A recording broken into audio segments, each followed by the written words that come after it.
Hello everyone, আজ আমি চলে এসেছি একটি নতুন ড্রামা নিয়ে। ড্রামাটি শুরু হয় মেল লিড মেঘাওকে দেখিয়ে, যে একজন বডিগার্ড ছিল। ওইদিকে এলিভেটর থেকে একটি মেয়ে বেরোচ্ছিল, যার নাম ছিল সুলেন। দুজন দুজনকে দেখে অবাক হয়ে গেছিল, কারণ তারা 3 বছর পর আবার একে অপরকে দেখছে। দুজনের হার্টবিটই অনেক বেড়ে গেছিল। এইদিকে সুলেন তার ফার্স্ট লাভকে 3 বছর পর আবার দেখতে পেয়ে সে নার্ভাস হয়ে গেছিল। সুলেন মেঘাওকে বলে অনেকদিন পর দেখা হলো, এটা বলে সে সেখান থেকে বেরিয়ে যায়। আসলে মেঘাও আগে সুলেনের বডিগার্ড ছিল, এখন তার বাবার অ্যাসিস্ট্যান্ট হয়ে গেছে। তো সুলেন আর মেঘাও কেন আলাদা হলো সেটা জানার জন্য আমরা ফ্ল্যাশব্যাকে গিয়ে দেখে আসি। তো আমরা পাস্টের সিনে দেখতে পাই সুলেনের বাবা মেঘাওকে বিশ্বাস করে তার মেয়ের বডিগার্ড বানিয়েছিল। আর এইদিকে মেঘাও এতই অনেস্ট ছিল যে সে তার জীবন দিয়ে দেবে, তাও তার বসকে কখনো ধোকা দেবে না। তাই মেঘাও বসের কথা মেনে সুলেনকে সব জায়গাতেই ফলো করত এবং সুলেনকে সব জায়গা থেকে প্রোটেক্ট করত। আর এইদিকে সুলেন প্রথম দেখাতেই মেঘাওকে পছন্দ করতে শুরু করে।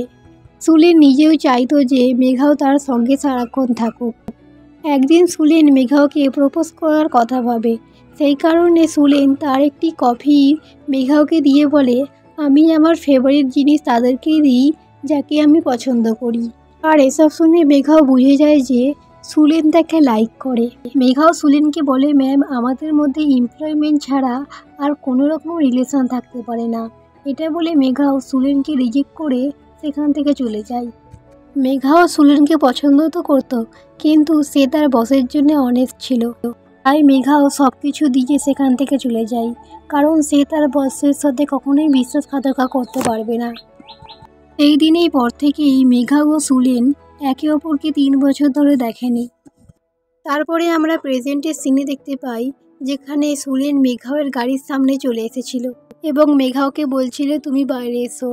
যদিও মেঘাও গাড়ি থেকে বেরোয়, কিন্তু তার দিকে না তাকিয়ে সেখান থেকে চলে যেতে থাকে, যেটা দেখে সুলেন বলে, তুমি যদি না দাঁড়িয়ে যাও তাহলে আমি তোমার গাড়ি ভেঙে দেব।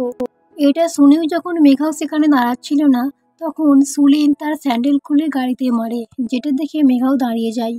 সুলেন যখন আরেকবার স্যান্ডেল দিয়ে গাড়িতে মারার জন্য এগোচ্ছিল, তখন মেঘাও গিয়ে সুলেনের হাতটিকে ধরে নেয় এবং সুলেনের হাত থেকে স্যান্ডেলটিকে নিয়ে মেঘাও নিজে হাতে সুলেনকে পরিয়ে দেয়। তখন সুলেন ইমোশনাল হয়ে যায় আর মেঘাওকে বলে, তুমি কি কোনোদিন আমাকে একদিনের জন্য ভালোবাসোনি? যেটা শুনে মেঘাও সুলেনের দিকে খুব ভালোভাবে তাকায় আর বলে, চলো বাড়ি যাওয়া যাক। আর এখানে আমাদের এই ছোট্ট ড্রামাটি শেষ হয়ে যায়।